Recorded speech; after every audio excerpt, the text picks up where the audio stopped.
E aí, meus amigos do Futuro e Procuradoria, sejam muito bem-vindos a mais uma aula, nossas aulas sobre resoluções de questões discursivas.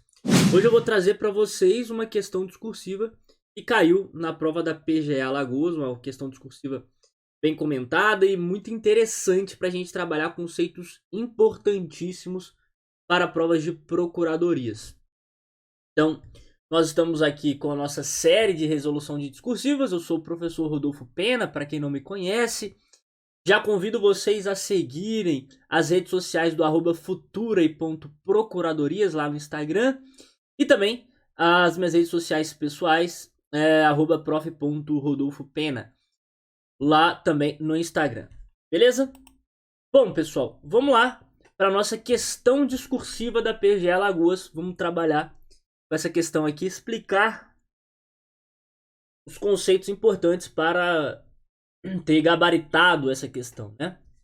Então nós temos a situação de Carla, que apresentou um requerimento ao governador do estado, pedindo a sua imediata nomeação e posse no cargo de enfermeira na Universidade Estadual de Ciências da Saúde de Alagoas, a UNCISAL, alegando que, embora ela tenha sido aprovada na 12ª colocação do concurso, com validade de 2 anos, previsão de 6 vagas, a UNCISAL tem celebrado contratos temporários com enfermeiros para o desempenho do cargo efetivo, razão pela qual estaria demonstrada a necessidade de preenchimento de vagas ainda existentes, sob pena de se configurar sua preterição arbitrária e imotivada. Ao final, alegou que, caso o pedido seja indeferido, ajuizará a ação judicial.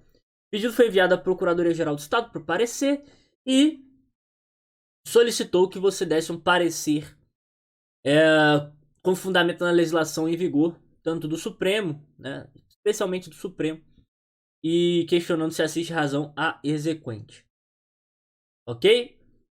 E aí ele já dá aqui, é importante, né? E é importante ter atenção, o enunciado ele já dá o que ele quer, o que a banca quer, explicando se a contratação temporária por prazo determinado afronta o direito de Carla à nomeação e se, na hipótese de que ela ajuize ação judicial, será imperativa a formação de litisconsórcio passivo necessário. Você já tem 2 questões aqui para responder, né? 2 não, são 3. Primeiro, pergunta se assiste razão a requerente, se a contratação temporária afronta o direito de Carla e se, no caso da ação judicial, há litisconsórcio passivo necessário. Bom, pessoal, então a questão ela vai versar sobre o direito à nomeação, tá? Vai versar sobre direito à nomeação. E aí, era importantíssimo que vocês fizessem inicialmente um panorama geral desse direito à nomeação. O que é direito à nomeação? Vamos lá. No edital do concurso público, ele normalmente prevê algum número de vagas, salvo se for um edital que preveja somente cadastro de reserva, né? Então ele vai prever um número de vagas ali. Como regra geral, a simples aprovação em concurso público não gera o direito subjetivo à nomeação. Regra geral, simples aprovação em concurso público gera uma mera expectativa de direito. A regra geral sobre esse assunto é essa. Simples aprovação, simples expectativa de direito, cabendo à administração pública decidir se vai nomear essas pessoas que foram aprovadas ou não. Isso era o entendimento que vigorou por muito tempo, já que a administração pública ela tem essa discricionariedade de preencher esses cargos vagos ou não, uma competência da administração pública e, a princípio, uma competência discricionária em relação à necessidade do serviço, deveria ser avaliado na hora de nomear os cargos públicos. Só que o que acontece? Em primeiro lugar, a própria Constituição Federal ela determina que essas nomeações elas ocorram na ordem da classificação. Tem um preceito constitucional terminando a nomeação na ordem de classificação. Ok? Então, primeiro ponto que já foi definido pelo STF é o seguinte: se houver preterição da ordem de classificação, tem que nomear aquele que foi preterido. A preterição é uma causa de direito subjetivo à nomeação. E esse direito subjetivo à nomeação é o direito que o candidato aprovado no concurso público possui, dentro de determinadas circunstâncias, de exigir da administração pública a sua nomeação e posse. A expectativa de direito não gera essa posição jurídica do candidato de exigir um posicionamento, de exigir uma conduta da administração. Expectativa de direito, não. É a simples expectativa. Pode se transformar num direito ou não. Agora, quando já se torna um direito subjetivo, aí ele passa a ter essa posição jurídica, ele passa a ter esse direito subjetivo, que é o direito de exigir a sua nomeação da administração pública. Isso vai ocorrer em algumas circunstâncias. A primeira delas é essa de preterição. Você passou em 10º lugar, a administração foi lá e nomeou o 11º e te pulou. Ela violou um preceito constitucional, fazendo nascer então para você, que teve um direito individual violado, ou seja, o direito de que se observasse a ordem de classificação, o direito subjetivo de exigir uma conduta para solucionar esse problema. Tá lá na súmula número 15. Só que o STF foi além. O STF ele foi além. No recurso extraordinário 837/311, ele estabeleceu outras situações que geram direito subjetivo à nomeação. Segundo o STF, quando a administração pública ela prevê o número de cargos que serão preenchidos por meio daquele concurso público, ou seja, quando ela coloca no edital que o edital é para 5 vagas, ela está dizendo que existem cargos vagos e está dizendo para aqueles que pretendam se submeter àquele certame que ela vai nomear aqueles 5 cargos, que ela tem essa necessidade de nomeação, de preenchimento dessas 5 vagas. Isso vai gerar nos indivíduos, nos candidatos que se submeterem a esse concurso, uma legítima expectativa. Uma expectativa, não mais uma simples expectativa de direito, mas uma legítima expectativa no sentido de que tem que proteger a confiança que eles depositaram na administração de que aqueles 5 cargos seriam preenchidos. Então surge para eles um direito subjetivo. Decorrente de quê? Decorrente da segurança jurídica, decorrente da proteção à confiança legítima, porque eles depositam uma confiança na administração de que a administração vai nomear aqueles cargos, porque ela sinalizou isso para aqueles candidatos. Ela está sinalizando isso para aqueles que se submetem ao certame. Ela que está dizendo, eu tenho 5 vagas que eu preciso preencher. É uma manifestação inequívoca de necessidade de preenchimento de vagas pela administração. Então faz surgir essas vagas quando o candidato ele é aprovado dentro do número de vagas. Então, quando ele é aprovado dentro do número de vagas, surge o direito subjetivo à nomeação. Não só isso. Aquele que, embora aprovado fora do número de vagas, passa a estar dentro do número de vagas em virtude da desistência de um candidato mais bem classificado, também entra aqui. Também entra no direito subjetivo, também tem esse direito subjetivo. Quando houver preterição na nomeação, por não observância da ordem de classificação, como nós já mencionamos, e quando surgirem novas vagas ou for aberto novo concurso, durante a validade do certame anterior, e ocorrer a preterição de candidatos de forma arbitrária e imotivada por parte da administração. Então, nesses 3 casos que foram definidos aqui como tese de repercussão geral pelo STF, gera o direito subjetivo à nomeação. Nós estamos falando, no caso em análise, dessa terceira hipótese aqui. Quando surgirem novas vagas ou aberto novo concurso durante a validade do certame anterior e ocorrer a preterição de candidatos de forma arbitrária e motivada. Foi isso que Carla alegou. Mas o que a gente precisa verificar é se essa contratação de servidores temporários ela configura preterição imotivada e arbitrária ou não. Porque a gente está falando de preterição. O que é preterição? Nomear um candidato que está atrás de você na ordem de classificação. Isso é preterição. Agora, existe preterição quando eu preencho uma vaga ou quando eu preencho uma função por meio de uma outra contratação, seja de servidor comissionado, de servidor cedido ou de servidor temporário. Aqui que está a questão, né? Aqui está a grande questão. Então, o próprio STJ também tem outros entendimentos, né? Manifestação inequívoca da administração quanto à necessidade de contratação. Aprovado fora do número de vagas quando a administração nomear o candidato mais bem classificado e este desistir. Também gera direito subjetivo.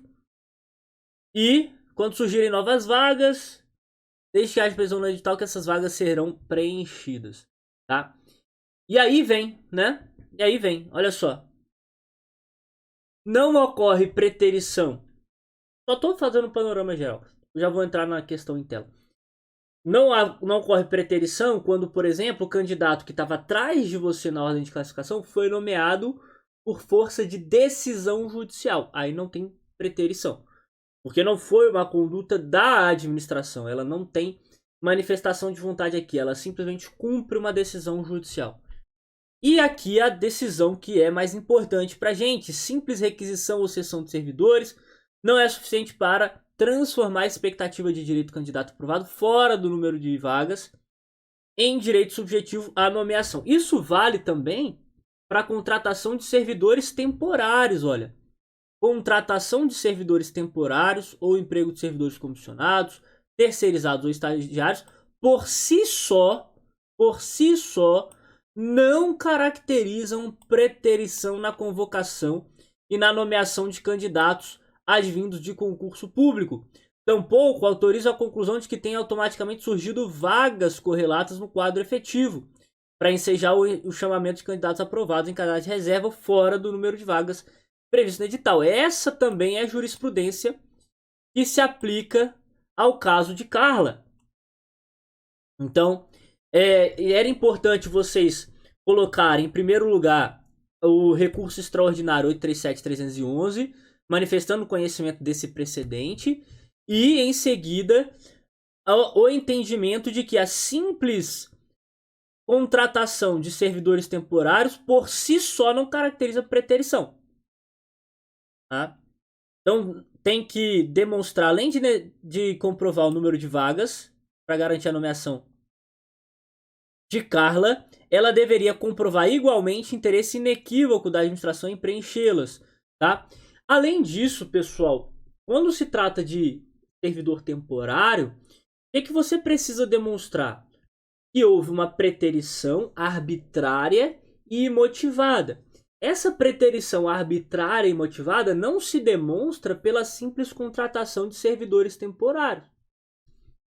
Essa preterição imotivada e arbitrária se demonstra se a contratação de servidores temporários ocorreu de modo a subverter, de modo a violar o preceito constitucional que autoriza a contratação desses temporários. O artigo 37, inciso 9, estabelece os requisitos para a contratação de temporários. Então, se houver uma comprovação de desvirtuamento da contratação de servidores temporários, como, por exemplo, se contratá-los não por uma situação de necessidade temporária, excepcional interesse público, mas uma situação de necessidade permanente, para exercer exatamente o cargo que Carla exerceria se fosse nomeada e exercer em caráter permanente. Não em virtude de uma situação temporária, por exemplo, a enfermeira, na situação de Covid. Poxa, na situação de Covid-19, obviamente que foi necessário contratar servidores temporários. Por quê? Necessidade temporária de excepcional interesse público. Se um hospital, por exemplo, normalmente ele precisa de 100 enfermeiros ali no seu quadro de pessoal para funcionar bem. Quando vem a Covid-19, o hospital lota, ele vai precisar de 200 enfermeiros. Só que esses 100 enfermeiros excedentes só são necessários durante essa situação temporária e excepcional. Então, para que você vai contratar servidor em caráter permanente. Servidor por concurso público. Depois ele vai ficar lá a vida toda, 200 servidores, um excedente que a administração não precisa. Vai ficar um monte de gente lá sem trabalhar. Então você contrata servidor temporário só para aquela situação específica. Né? Essa é a ideia da contratação temporária. Né? Essa é a ideia da contratação temporária. E aí, você tem aqui o artigo 37, inciso 9. O artigo 37, inciso 9, ele estabelece o seguinte, que a lei estabelecerá os casos de contratação por tempo determinado para atender necessidade temporária de excepcional interesse público. Se você, e aqui a questão exigia, o parecer no caso exigia, que você demonstrasse os requisitos da contratação temporária, você manifestasse os requisitos da contratação temporária. Se você soubesse ler esse dispositivo, você já matava 4 dos 5 requisitos previstos pelo STF. Então você vê aqui, em primeiro lugar, ó, a lei estabelecerá os casos de contratação. Então, primeira coisa, primeiro requisito é uma lei que defina os casos. Em quais casos a administração pode contratar servidor temporário? Isso tem que estar especificamente definido na lei.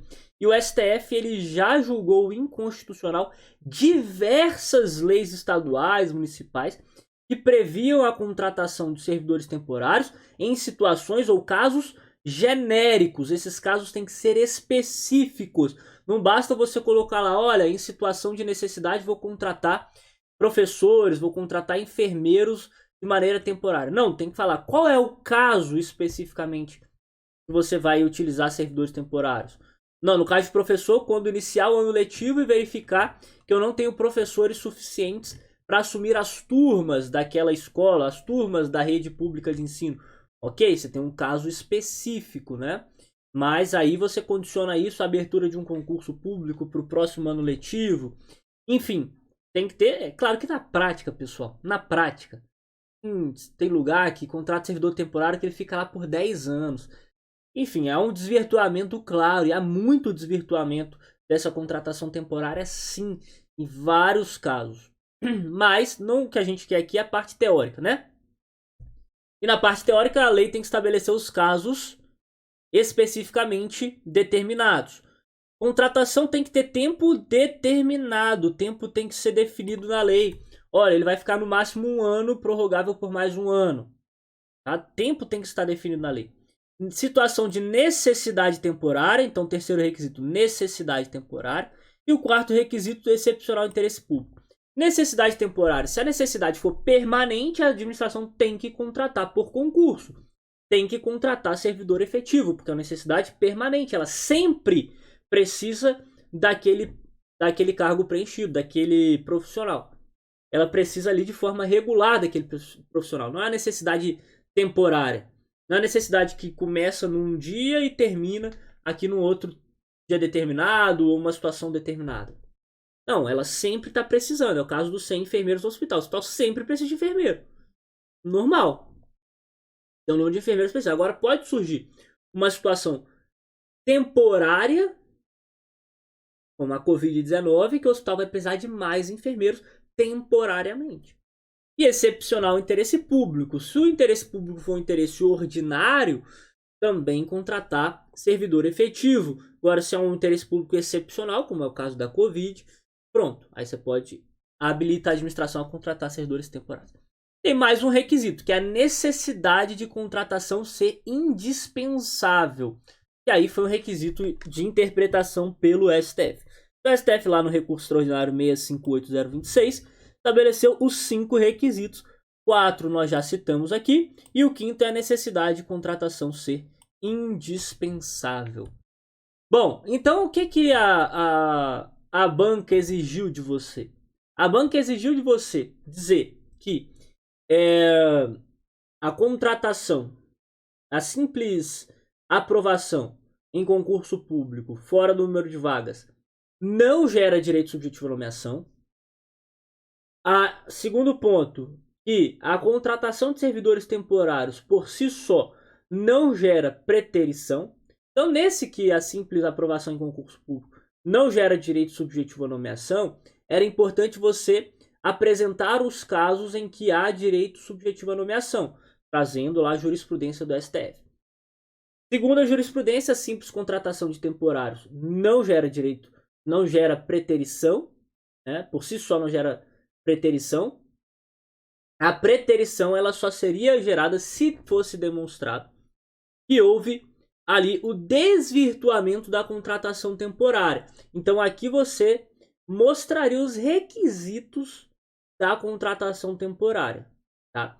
Concluiria que não há direito subjetivo à nomeação de Carla. E também, se ela entrar com a ação judicial, não é necessário que o litisconsórcio passivo necessário, porque neste caso você não está violando o direito subjetivo de ninguém. Não está, por exemplo, pedindo ali que seja desconstituída uma nomeação de alguns candidatos para que ela fosse nomeada. Não. Ela simplesmente está pedindo a sua nomeação. Então não há litisconsórcio passivo necessário. Então veja. 5 elementos. Aqui é importante vocês conhecerem isso. Ó. Isso aqui é o espelho da CESP. A CESP considera que existem 5 elementos essenciais na estrutura de um parecer.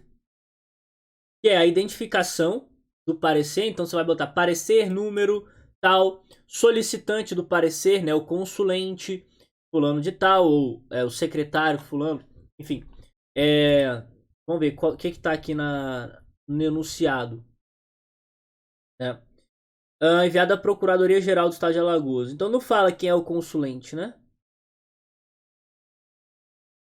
Governador do Estado. Então, consulente é o governador do Estado. Colocaria lá. Então, funcionaria desta forma. A identificação, então você coloca mais ou menos aqui, né? Se você tem uma página, uma folha completa, você coloca aqui. Parecer número, processo número, consulente, tal, fulano de tal, assunto X. Aí você vem para a ementa, né? A ementa você vai fazer aqui os pontos importantes daquele parecer na parte de cá, ó, do meio para o final da página, ok? Mais ou menos aqui. Tá por cima aqui, é só para vocês terem uma noção. Não é a nossa ideia falar aqui sobre a estrutura do parecer em geral. Mas a ementa, basicamente, você vai colocar ali os pontos fundamentais daquele parecer. Por exemplo, você colocar lá, direito subjetivo à nomeação, ponto. Preterição da ordem de preterição de candidato, ponto. Contratação temporária, ponto. Vai colocando separado por ponto os assuntos do parecer.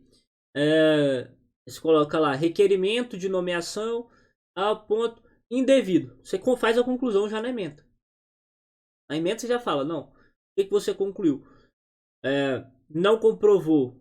Vai colocar lá, ausência de comprovação do desvirtuamento da contratação temporária, não configurada preterição, pedido indeferido. Ou, na verdade, você não está indeferido, você está opinando pelo indeferimento. Então, você vai colocar pedido indevido, algo nesse sentido, tá? Então, ementa, fundamentação, vai botar fatos, fundamentos, conclusão, aí você vai concluir que não há direito subjetivo à nomeação, você vai opino, no sentido de que não há o direito subjetivo à nomeação da candidata, não deve ser nomeada. Tudo, lógico, você vai opinar com palavras mais formais, né? Data, aí você coloca lá. É o parecer, fechamento, né? É o parecer o qual submeto à apreciação superior. Data e assinatura, obviamente, você não vai se identificar. Vai colocar lá, Procurador do Estado de Alagoas, OAB X. Então, aí o primeiro ponto. Se você apontou que o candidato possui mera expectativa de direito à nomeação, cuja regra somente poderá se afastar de situações excepcionais, e que o surgimento de novas vagas durante o prazo de validade do certame não gera automaticamente direito à nomeação dos candidatos. Você apontou isso, você pontuou. Abordou os aspectos mencionados anteriormente e pelo menos duas das hipóteses de preterição arbitrária e motivada pela administração, também era importante. Caracterizadas por comportamento tácito ou expresso do poder público, capaz de revelar inequívoca necessidade de nomeação do aprovado. Depois, apontou que a admissão de servidores temporários encontra amparo no artigo 37, inciso 9, justificando que isso atende às necessidades transitórias e não concorre com a nomeação de efetivos. Também importante. Apontou o entendimento do Supremo acerca do assunto e acrescentou ao menos 3 dos requisitos de validade de contratação temporária. Se você tivesse apresentado 3 daqueles 5, você já gabaritava a questão nesse ponto aqui, né? E indicou que não existiria litisconsórcio passivo necessário em relação aos demais participantes do certame e justificou corretamente, de forma clara e conectada à situação e a preço, a previsão legal do Código de Processo Civil ou a jurisprudência do Tribunal Superior sobre o tema. Beleza? E assim você mataria essa questão da PGE Alagoas. Tranquilo, pessoal? Então espero que tenha contribuído aí para as revisões de vocês e conhecimento de questões subjetivas de provas de procuradorias. Um abraço e até as nossas próximas aulas.